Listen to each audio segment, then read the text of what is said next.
What was the climate like after 9/11, and what were your impressions of the way that journalism was unfolding in the US? I mean, I think that the coverage of war in general highlights the weaknesses of the media. I mean, we don't have state media in the United States, but if we did, you'd have to ask, how would it look or sound any different than the lead up to the war, with all of the major, not only newspapers, but the networks.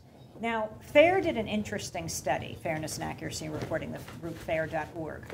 In the 2 weeks around Colin Powell giving his push for war at the United Nations, the date of his speech was February 5th, 2003.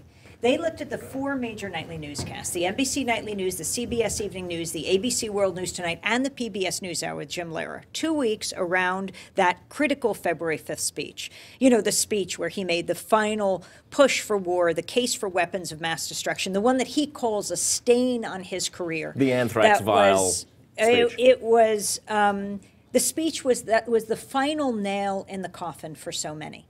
There were 393 interviews done around war on those 4 major nightly newscasts. You know, these are the agenda setters. These are, well, Noam Chomsky talks about the media manufacturing consent for war.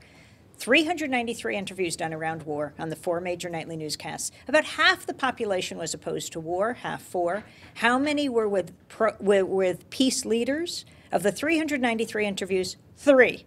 3 of almost 400. That is no longer a mainstream media. That is an extreme media beating the drums for war.